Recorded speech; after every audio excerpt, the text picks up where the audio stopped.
Hello student, जो student CSN net examination की preparation कर रहे हैं, ये सीएसएन नेट एग्जामिनेशन की प्रिपरेशन करना चाहते हैं, उसमें जो मैंने यूट्यूब पर जो चैनल बनाया है, मतलब ये यूट्यूब पर एक पूरा का पूरा जो कोर्स है जिसमें तीनों subject inorganic, organic, physical chemistry और फोर्थ क्वांटिटेटिव एप्टीट्यूड, उन सबकी मैं स्टडी यूट्यूब पर फ्री लेक्चर में आपको एकदम प्रोवाइड करूँगा। फ्री कंप्लीट लेक्चर करा हुआ, क्वेश्चंस किस टाइप्स के आते हैं, किस तरीके से क्वेश्चंस पूछे जाते हैं, उन सारी चीजों को मैं यूट्यूब पर ही सॉल्व कराऊंगा। तो मैंने प्लेलिस्ट भी बनाई हुई है सीएसएन नेट की, सीएसएन नेट केमिकल साइंस की प्लेलिस्ट बनाई हुई है। इनऑर्गेनिक के लिए अलग बनाई, ऑर्गेनिक के लिए अलग बनाई हुई, फिजिकल के लिए अलग बनाई हुई है। फिर उसके बाद टॉपिक वाइज प्लेलिस्ट बनाई है। तो ये जो चल रहा था हमारा टॉपिक एटॉमिक स्ट्रक्चर चल रहा था। एटॉमिक स्ट्रक्चर का ये 8वां लेक्चर हो सकता है, नहीं 9वां 10वां लेक्चर हो सकता है, क्योंकि 7-8 लेक्चर मैं ऑलरेडी करा चुका हूँ।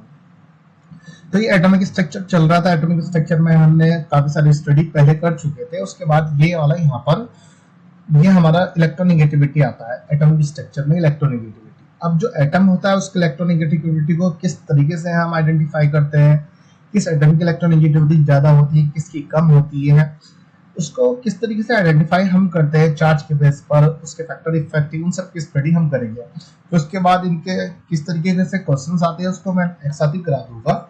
और मैंने कुछ लेक्चर कराए हुए भी है जिसमें क्वेश्चंस वगैरह के बारे में मैंने बता दिया कि क्वेश्चन किस तरीके से एटॉमिक स्ट्रक्चर में पूछे जाते हैं। तो सबसे पहले हम बात करते हैं एटॉमिक इलेक्ट्रोकेमिस्ट्री की। अगर इलेक्ट्रोनेगेटिविटी की बात करें कि इलेक्ट्रोनेगेटिविटी क्या होता है, कि अट्रैक्शन ऑफ इलेक्ट्रॉन, जब न्यूक्लियस की ओर इलेक्ट्रॉन का अट्रैक्शन होता है तो उसे ही हम इलेक्ट्रोनेगेटिविटी कहा जाता है, या अट्रैक्शन ऑफ इलेक्ट्रॉन, इलेक्ट्रॉन की अट्रैक्शन को इलेक्ट्रोनेगेटिविटी कहा जाता है। अब सेकंड पॉइंट की बात करें, मोर इलेक्ट्रोनेगेटिविटी होगी तो जेड इफेक्ट ज्यादा होगा, आयनाइजेशन एनर्जी भी ज्यादा होगी। इलेक्ट्रोनेगेटिविटी ज्यादा होगी तो मतलब अट्रैक्शन फोर्स भी ज्यादा होगा, इलेक्ट्रॉन तथा न्यूक्लियस के बीच में अट्रैक्शन ज्यादा होगा, इलेक्ट्रोनेगेटिविटी ज्यादा होगी, आयनाइजेशन एनर्जी ज्यादा होगी, जेड इफेक्ट ज्यादा होगा। Less electronegativity less Z effect होगा, लेस अट्रैक्शन होगा। अब यहाँ पे एक मेन पॉइंट आता है कि मान लीजिए इलेक्ट्रोनेगेटिविटी जो होती है ना, give the information about polar bond and non polar bond. Electronegativity polar bond के बारे में इंफॉर्मेशन देती है और नॉन पोलर बॉन्ड के बारे में भी इंफॉर्मेशन देती है। पोलर बॉन्ड की अगर बात करें, पोलर बॉन्ड में क्या कहता है, मान लीजिए जब दो एटम आपस में मिलकर बॉन्ड बनाते हैं और उन दोनों के बीच का जो डिफरेंस की इलेक्ट्रोनेगेटिविटी आती है 0.5 से ज्यादा आ रही है तो उसको पोलर बॉन्ड कहा जाता है। और मान लीजिए नॉन पोलर बॉन्ड की बात करें, जब दो एटम आपस में मिलकर बॉन्ड बनाते हैं, उन दोनों बॉन्ड की जो इलेक्ट्रोनेगेटिविटी का डिफरेंस 0.5 से कम आ रहा है तो उसको नॉन पोलर बॉन्ड कहते हैं। ठीक है, तो यहाँ पे ये चीज मैंने यहाँ पर लिखी है, when electronegativity different between two atom is more than 0.5 it will be polar bond. यहाँ पे हाइड्रोजन फ्लोरीन के बीच में इसमें बॉन्ड बनाया। हाइड्रोजन की इलेक्ट्रोनेगेटिविटी की बात करें तो 0.1 होती है, फ्लोरीन की 4.0 होती है। अभी मैं दिखा भी दूंगा एक पीरियोडिक टेबल में पूरा का पूरा, लेकिन वो मॉलिक्यूल्स के बेस पे, पॉली के बेस पे और अल्फ्रेड साइंटिस्ट है उनके बेस पे इलेक्ट्रोनेगेटिविटी 3 टाइप की, उसको हम आगे बात करेंगे। हाइड्रोजन की 2.1 होती है इलेक्ट्रोनेगेटिव, फ्लोरीन की 4.0 होती है। इन 4.0 में से 2.1 को माइनस करने पर कितना था, 1.9 का डिफरेंस हमें निकल जाता है। तो ये हाइड्रोजन फ्लोराइड एक पोलर बॉन्ड होता है, स्ट्रॉन्ग बॉन्ड होता है। हाइड्रोजन की बात करें 2.1 होता है, 2.1 होता है, माइनस करने पर 0 इलेक्ट्रोनेगेटिविटी आती है, तो एक टाइप का नॉन पोलर बॉन्ड होता है।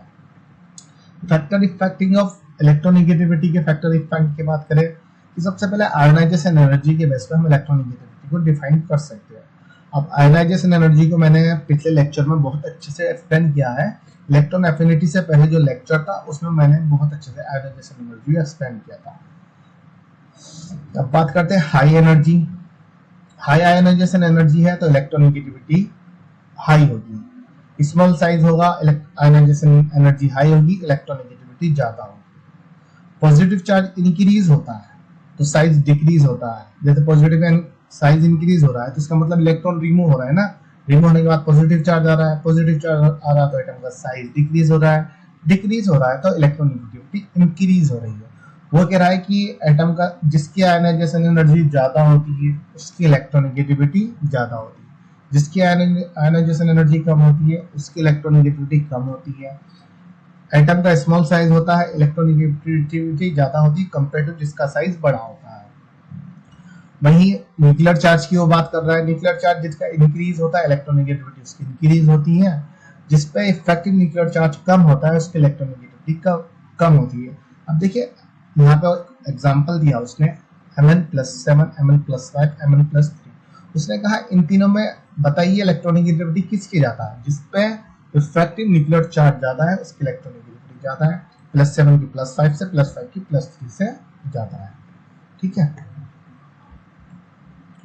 और अब बात करते हैं ये क्या है भाई, इलेक्ट्रोनेगेटिविटी इनवर्सली प्रोपोर्शनल टू आई, क्या है inversely proportional high value electron affinity, electronegativity inversely, वो कह रहा है कि इलेक्ट्रॉन एफिनिटी इलेक्ट्रोनेगेटिविटी के इनवर्सली प्रोपोर्शनल होती है। इनवर्सली प्रोपोर्शनल होती है। इनवर्सली प्रोपोर्शनल का मतलब बोले तो इलेक्ट्रॉन एफिनिटी को तो हमने डिफरेंट वैल्यू के बेस पे डिफाइन किया था कि जो इलेक्ट्रोनेगेटिविटी की जो इलेक्ट्रॉन एफिनिटी की वैल्यू होती है वो अलग अलग तरीके से होती है उसके वैल्यू के बेस पे। हमने वो तो डिफरेंट टाइप की इलेक्ट्रोनेगेटिविटी उसके लिए हम इलेक्ट्रॉन एफिनिटी के, तो इलेक्ट्रॉन एफिनिटी के इनवर्सली प्रोपोर्शनल होती है। चलो इसको छोड़ इसको इतना रिकॉल कर लीजिए। चार्ज इंक्रीज हो रहा था, इलेक्ट्रॉन क्या कहते हैं उसको, इलेक्ट्रोनेगेटिविटी इंक्रीज हो रही है। ठीक, एटम साइज की बात करें, एटम साइज के बेस पे भी इलेक्ट्रोनेगेटिविटी डिपेंडेंट होती है। एटम साइज इंक्रीज हो रहा है तो आयनाइजेशन एनर्जी डिक्रीज हो रही है और इलेक्ट्रोनेगेटिविटी डिक्रीज हो रही है। Atom size increase, electronegativity decrease. और नॉर्मली तो आपको पता ही ना, जब लेफ्ट टू राइट जाते हैं इलेक्ट्रोनेगेटिविटी क्या होती है, इंक्रीज होती है। अप टू डाउन जाने पे इलेक्ट्रोनेगेटिविटी डिक्रीज होती है। ठीक है, तो एटम साइज इंक्रीज हो रहा है तो इलेक्ट्रोनेगेटिविटी डिक्रीज हो रही है। इलेक्ट्रोनेगेटिविटी डिक्रीज हो रही है, आयनाइजेशन एनर्जी भी डिक्रीज होती है जब एटम का साइज इंक्रीज होता है, और इलेक्ट्रॉन एफिनिटी भी इंक्रीज होती है। लेकिन ये इसमें तो ये वर्क कर जाता है, लेकिन सब जगह इलेक्ट्रॉन एफिनिटी वाला कॉन्सेप्ट वर्क नहीं करता है। जो ये वाला रूल है ना, हर जगह वर्क नहीं करेगा। इलेक्ट्रॉन एफिनिटी को हमने इलेक्ट्रॉन एफिनिटी की वैल्यू के बेस पर उसको आइडेंटिफाई करना होता है। नॉर्मली अगर वो पूछा जाता है कि एटम का साइज इंक्रीज हो रहा है तो इलेक्ट्रॉन एफिनिटी डिक्रीज होती है। एटम साइज डिक्रीज हो रहा है तो इलेक्ट्रोनेगेटिविटी इंक्रीज हो रही है, आयनाइजेशन एनर्जी भी इंक्रीज हो रही है, इलेक्ट्रॉन एफिनिटी भी इंक्रीज हो रही है। तो ये सब डायरेक्टली प्रोपोर्शनल नहीं है, इनवर्सली प्रोपोर्शनल है। इलेक्ट्रोनेगेटिविटी एटम के साइज पे inversely proportional, ionization energy inversely proportional, electron affinity inversely proportional size पे। Lithium potassium sodium deuterium caesium. अब उसने कहा कि अब इसमें बताइए इलेक्ट्रोनेगेटिविटी किसकी ज्यादा हो। लिथियम का साइज स्मॉल है तो इलेक्ट्रोनेगेटिविटी लिथियम की सोडियम में पोटेशियम कंपैरिजन में ज्यादा होगी। पोटेशियम के कंपैरिजन में सोडियम की ज्यादा होगी, सोडियम कंपैरिजन में रुबिडियम की कंपैरिजन में सीजियम की ज्यादा होगी। लेकिन यहाँ पे ये वाला वर्क नहीं करा ना, क्योंकि सोडियम का चार्ज तो 11 है। सोडियम क्या है, एटॉमिक नंबर 11 है, पोटेशियम का 19 है, तो ये वाला यहाँ पे वर्क तो नहीं करा, साइज स्मॉल है। तो ये कॉन्सेप्ट हर जगह वर्क नहीं करेगा। ठीक है ना, कुछ जगह वर्क करेगा, कुछ जगह वर्क नहीं करना, कुछ जगह हमें रिकॉल करना होगा। लिथियम की पोटेशियम से ज्यादा, पोटेशियम की सोडियम से, सोडियम की रुबिडियम से, रुबिडियम की सीजियम से। न्यूक्लियर चार्ज की बात करें, इफेक्टिव न्यूक्लियर चार्ज इंक्रीज हो रहा है तो जब तो इलेक्ट्रोनेगेटिविटी इंक्रीज हो रही है, Z इक्वल टू इंक्रीज है। +7 +5 +3 +2, +7 की इलेक्ट्रोनेगेटिविटी +5 से ज्यादा, +5 की +3 से, +3 की +2 से इलेक्ट्रोनेगेटिविटी ज्यादा होगी।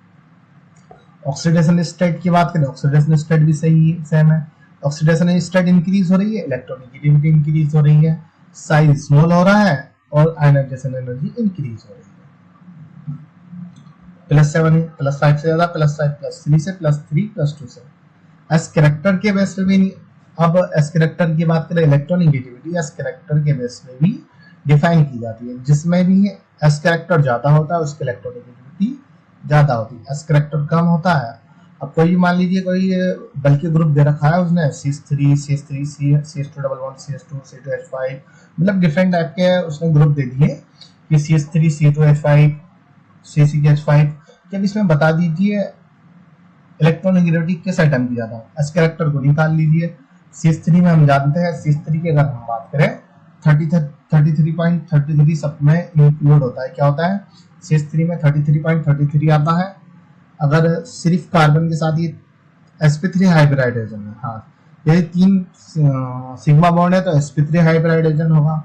sp3 हाइब्रिडाइजेशन होता है तो s कैरेक्टर 25%, p कैरेक्टर 25%, और p इंटू 3 होगा तो 75% p कैरेक्टर sp3 हाइब्रिडाइजेशन होगा।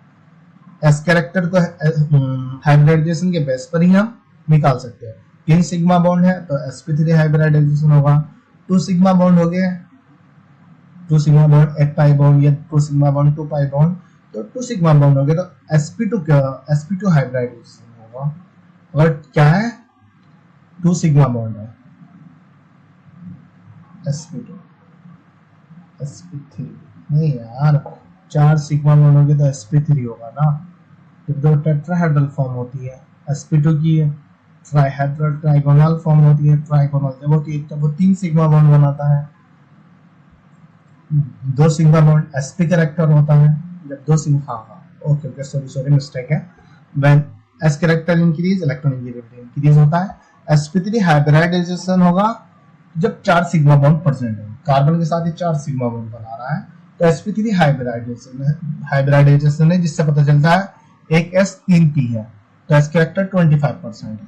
sp2 की बात करें जहां पे CH2 double bond CH2 alkene है, sp2 है, sp2 का मतलब हुआ 33 पॉइंट कुछ आ जाएगा। s कैरेक्टर का इतना होगा। p2 की बात करें, p2 है तो 33 से जब इनटू कर देंगे तो इसमें s कैरेक्टर 33 हो गया, p कैरेक्टर 66 हो गया। sp की जब ट्रिपल बॉन्ड हमें देखने को मिल जाते हैं, 3 वो सिग्मा बॉन्ड 2 देखने को मिलते हैं, तब sp हाइब्रिडाइजेशन होता है। sp की बात करें 50-50% दोनों का कंट्रीब्यूशन हो जाता है। s character 50%, p character 50%। अब तीनों में इलेक्ट्रोनेगेटिविटी किसकी ज्यादा होगी, जिसका s कैरेक्टर ज्यादा है। sp का sp2 से ज्यादा है, sp2 का sp3 से s कैरेक्टर ज्यादा है। s कैरेक्टर ज्यादा होगा, इलेक्ट्रोनेगेटिविटी क्या होगी, इंक्रीज होगी। Okay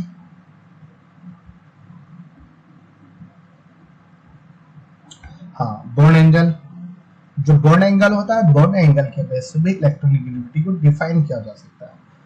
bond angle directly proportional to electronegativity. उसने कहा जैसे जैसे बॉन्ड एंगल इंक्रीज हो रहा है इलेक्ट्रोनेगेटिविटी इंक्रीज हो रही है। बॉन्ड एंगल की इलेक्ट्रोनेगेटिविटी डायरेक्टली प्रोपोर्शनल होती है। Bond angle increase, electronegativity increase.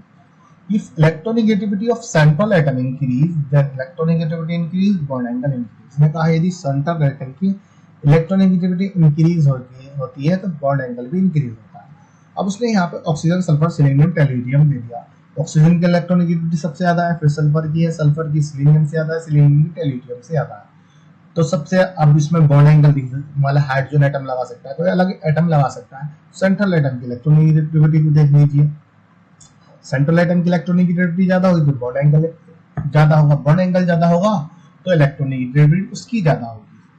तो ऑक्सीजन की इलेक्ट्रोनेगेटिविटी सल्फर के कंपैरिजन में ज्यादा है, सल्फर की सिलीनियम में, सिलीनियम की टेल्यूरियम में। यहाँ पे उसने ऑर्डर लिख दिया, OH2 SCH2 SEH2 TEH2। Electronegativity increase, bond angle increase. Oxygen, sulphur, selenium, tellurium, यहाँ पर उसने वो दिया इलेक्ट्रोनेगेटिविटी बॉन्ड एंगल के बेस पे मुझे पता है। अब उसने यहाँ पे NH3 PH3 SH3 SBH3 BiH3 दे दिया। अभी कौन सा नाइट्रोजन फैमिली का है, nitrogen, phosphorus, arsenic, antimony, bismuth. अब हमें पता है इलेक्ट्रोनेगेटिविटी जब ऊपर से नीचे की ओर जा रही है क्या हो रही है, डिक्रीज हो रही है। नाइट्रोजन की इलेक्ट्रोनेगेटिविटी फास्फोरस से ज्यादा, फास्फोरस की आर्सेनिक से, आर्सेनिक की एंटीमनी से, एंटीमनी की बिस्मुथ है। साइज इंक्रीज, इलेक्ट्रोनेगेटिविटी डिक्रीज हो रही है। ये कॉन्सेप्ट तो पता है ना, तो बस लगा दीजिए कॉन्सेप्ट। ये छोड़ दीजिए कौन सा मॉलिक्यूल है, NH3 है, PH3 सब में HH3 दे रखा हुआ है उसने। हाइड्रोजन बॉन्ड ऑर्डर के बेस पे भी इलेक्ट्रोनेगेटिविटी को हम डिफाइन कर सकते हैं। हाइड्रोजन बॉन्ड ऑर्डर की बात करें, hydrogen bond order increase, electronegativity increase. अगर हाइड्रोजन बॉन्ड ऑर्डर इंक्रीज हो रहा है, इलेक्ट्रोनेगेटिविटी इंक्रीज हो रही है। हाइड्रोजन बॉन्ड ऑर्डर का मतलब है कि मतलब हाइड्रोजन को रिमूव करके बॉन्ड बनाया जा रहा है, हाइड्रोजन एटम को रिमूव करके बॉन्ड बनाया जा रहा है, तो उसका मतलब हाइड्रोजन बॉन्ड ऑर्डर इंक्रीज हो रहा है तो इलेक्ट्रोनेगेटिविटी इंक्रीज हो रही है।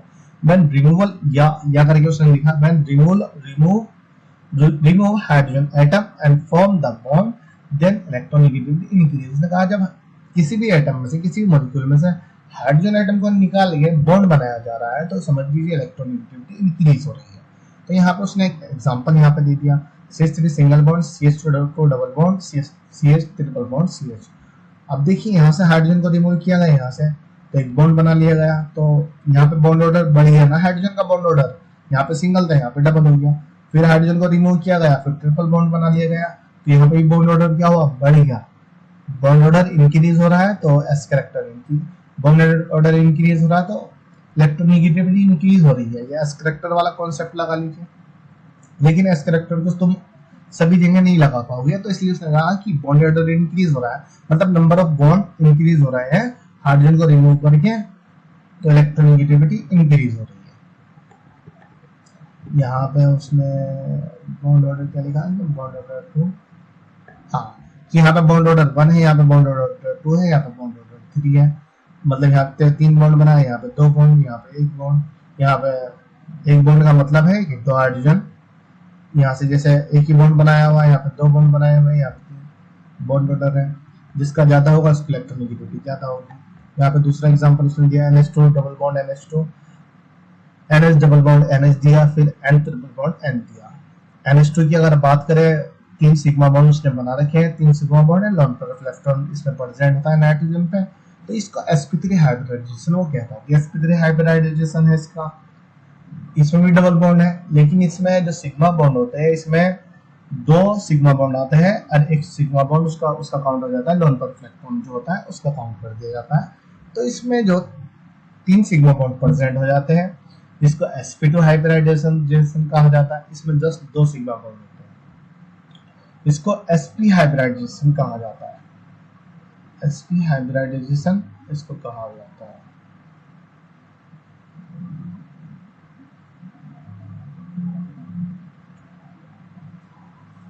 इलेक्ट्रोनेगेटिविटी sp की ज्यादा होगी, फिर sp2 की, फिर sp3 की।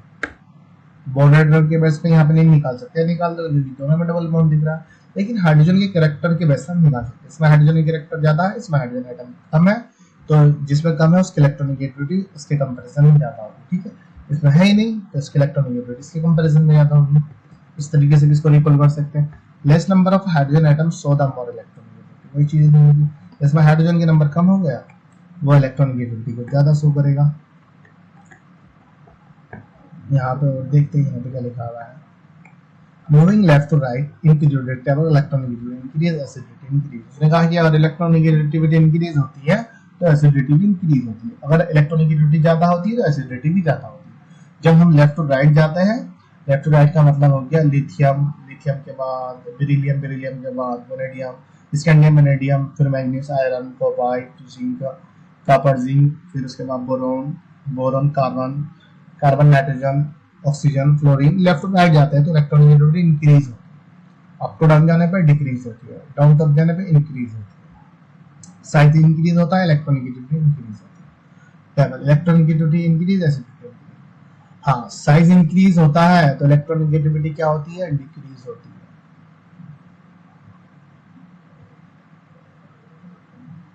और साइज डिक्रीज होता है, इलेक्ट्रोनेगेटिविटी इंक्रीज। साइज डिक्रीज हो रहा है, इलेक्ट्रोनेगेटिविटी इंक्रीज हो रही है। और जब राइट टू लेफ्ट जाते हैं तो इलेक्ट्रोनेगेटिविटी डिक्रीज होती है। फ्लोरीन की ऑक्सीजन से ज्यादा है, ऑक्सीजन की नाइट्रोजन से इलेक्ट्रोनेगेटिविटी ज्यादा है, नाइट्रोजन की कार्बन से ज्यादा है इलेक्ट्रोनेगेटिविटी, कार्बन की बोरोन से, बोरोन की बेरिलियम से, बेरिलियम की लिथियम से, लिथियम की सबसे कम इलेक्ट्रोनेगेटिविटी होती है। इन सबका अगर कॉन्सेप्ट लगाते हैं, अगर इस वाले फैमिली की अगर बात करेंगे, लिथियम जो एस ग्रुप होता है, इस ग्रुप की बात करते हैं, जैसे सल्फर, सोडियम, पोटेशियम, रुबिडियम, तो लिथियम की इलेक्ट्रोनेगेटिविटी ज्यादा होती है। In periodic table up to down, वही जहां से ऊपर से नीचे की ओर जाने पे इलेक्ट्रोनेगेटिविटी डिक्रीज होती है। Lithium, sodium, potassium, rubidium, lithium sodium की ज्यादा, फिर पोटेशियम, फिर रुबिडियम, फिर सीजियम। लिथियम की सबसे ज्यादा, सीजियम की सबसे कम। बैंक पॉइंट की यहाँ पे बात करें, electronegativity define on the basis of scale. उसने कहा इलेक्ट्रोनेगेटिविटी को स्केल के बेस पे डिफाइन किया जा सकता है। यहाँ पे 3 टाइप की स्केल यहाँ पे परसेंट होती है, एक पोलिंग स्केल आती है, एक मोलिक्यूल स्केल आती है, मोलिकेंस के बाद एक अल्फ्रेड स्केल्स आती है, इनके वजह से हम इलेक्ट्रोनेगेटिविटी को डिफाइन कर सकते हैं। अब तीन टाइप की इलेक्ट्रोनेगेटिविटी होती है। Polling electronegativity dependent on the bond energy.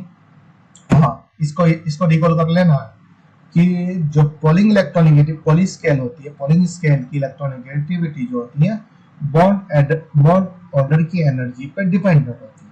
अब देखिए CH3 double bond, CH3 single bond, CH3 Cl, इन दोनों में बॉन्ड एनर्जी किसकी ज्यादा होगी? CH3 Cl, क्योंकि ये पॉजिटिव ये नेगेटिव, इनके बीच में अट्रैक्शन ज्यादा होगा। ये पॉजिटिव है तो अट्रैक्शन का थोड़ा रिपल्सन होगा। इसमें क्या हिंड्रेंस भी प्रेजेंट, हिंड्रेंस भी आ जाएगा, थोड़ा रिपल्सन होगा। तो इन दोनों की बॉन्ड एनर्जी की अगर बात करें, इसकी बॉन्ड एनर्जी ज्यादा होगी कंपेयर टू इसके। इसको ब्रेक करने में ज्यादा एनर्जी की जरूरत पड़ेगी, इसमें से हाइड्रोजन रिमूव करने के लिए कम एनर्जी की नीड होगी। तो ठीक है, तो इसकी इलेक्ट्रोनेगेटिविटी CH3Cl की इलेक्ट्रोनेगेटिविटी CH3 से ज्यादा है। तो पोलिंग स्केल कहाँ पे डिपेंडेंट करती है? बॉन्ड एंटर की एनर्जी पे इलेक्ट्रोनेगेटिविटी डिपेंडेंट करती है। याद रखना, इसको रिकॉल करना, बॉन्ड ऑर्डर की एनर्जी पे। मोलिक्यूल्स स्केल की बात करें, याद रखिए क्वेश्चन आएगा, साथ क्वेश्चन पूछा भी गया है 2017 में। मोलिक्यूल्स स्केल की बात करते हैं। मोलिक्यूल्स स्केल कहता है कि मोलिक्यूल्स स्केल के बेस पे जो इलेक्ट्रोनेगेटिविटी होती है वो electron affinity plus ionization energy upon 2 पर डिपेंड होती है। इलेक्ट्रॉन एफिनिटी की value plus ionization energy upon 2 से भाग करने पे जो भी वैल्यू आती है उस पर डिपेंड करती है। मोलिक्यूल्स स्केल के बेस पे इलेक्ट्रोनेगेटिविटी, आयनाइजेशन एनर्जी और इलेक्ट्रॉन एफिनिटी पर डिपेंडेंट होती है। और पोलिंग पे, पोली स्केल पे बॉन्ड ऑर्डर की एनर्जी पर डिपेंडेंट होती है। मोलिक्यूल्स स्केल जो होती है हमेशा पोलिंग स्केल से ज्यादा होती है, 2.8 टाइम पोलिंग स्केल से ज्यादा होती है। इतना ये कर लीजिए, मोलिक्यूल्स की स्केल पोलिंग स्केल से ज्यादा होती है। ठीक है, ये तो दूसरा पॉइंट है। तीसरी टाइप की बात करते हैं, अल्फ्रेड रेको इलेक्ट्रोनेगेटिविटी की अगर मैं बात करूं, Alfred Rochow electronegativity depended on the effective nuclear charge and square of covalent radius. इसको भी रिकॉल करिए। अल्फ्रेड रेको इलेक्ट्रोनेगेटिविटी जो होती है इफेक्टिव न्यूक्लियर चार्ज पर डिपेंडेंट होती है, स्क्वायर ऑफ कोवेलेंट रेडियस पर डिपेंडेंट होती है। Effective nuclear charge square covalent radius पर डिपेंडेंट होती है Alfred Rochow electronegativity. Molecules electron affinity plus ionization energy पर डिपेंडेंट होती है। पोलिंग स्केल बॉन्ड एनर्जी पर डिपेंडेंट होती है। उसने यहाँ पे या करके लिखा, Alfred Rochow electronegativity directly proportional to effective nuclear charge. उसने कहा जो अल्फ्रेड रेको इलेक्ट्रोनेगेटिविटी होती है वो इफेक्टिव न्यूक्लियर चार्ज के डायरेक्टली प्रोपोर्शनल होती है। Alfred Rochow electronegativity effective nuclear charge और स्क्वायर कोवेलेंट रेडियस पर डिपेंड होती है। और जो इफेक्टिव न्यूक्लियर चार्ज होता है वो डायरेक्टली प्रोपोर्शनल होता है इफेक्टिव न्यूक्लियर चार्ज का। Alfred Rochow electronegativity effective nuclear charge के डायरेक्टली प्रोपोर्शनल होती है और स्क्वायर कोवेलेंट रेडियस के इनवर्सली प्रोपोर्शनल होती है। अल्फ्रेड रेको इलेक्ट्रोनेगेटिविटी को साई AR से शो किया जाता है। Alfred Rochow electronegativity inversely proportional to square of covalent radius, directly proportional to effective nuclear charge. Effective nuclear charge increase, electronegativity increase. और covalent radius के inversely proportional होता है। इसको रिकॉल कर लीजिए क्योंकि इस टाइप का क्वेश्चन ऑलरेडी पूछा जा चुका है कि अल्फ्रेड रेको इलेक्ट्रोनेगेटिविटी जो होती है वो किस पर डिपेंडेंट होती है। एक तो चीज ये आएगी, तो उसके बाद वो किसके इनवर्सली प्रोपोर्शनल होती है, वो किसके डायरेक्टली प्रोपोर्शनल होती है। वो चीज मैंने यहाँ पर थ्योरेटिकल मैथमेटिकल लिख दिया कि Alfred Rochow electronegativity 3590 effective nuclear charge upon square radius के डायरेक्टली प्रोपोर्शनल होता है। तो ये हमारा कंप्लीट होता है। उसके बाद हम बात करते हैं क्वेश्चन किस टाइप के पूछे जाते हैं, इसको हम नेक्स्ट लेक्चर में कर लेंगे। ये सारे क्वेश्चंस हो गए, जिसमें क्वेश्चन को मैं आपको नेक्स्ट लेक्चर में मैं बता दूंगा कि ये एटॉमिक स्ट्रक्चर के बेस पे किस किस टाइप के क्वेश्चंस पूछे जाते हैं। ठीक है, ये सब क्वेश्चंस ये सारे नेट में पूछे भी गए ऑलरेडी कुछ क्वेश्चन, ये सभी टाइप के क्वेश्चन इसमें प्रेजेंट है। इसको मैं नेक्स्ट लेक्चर में करता हूँ। Thank you.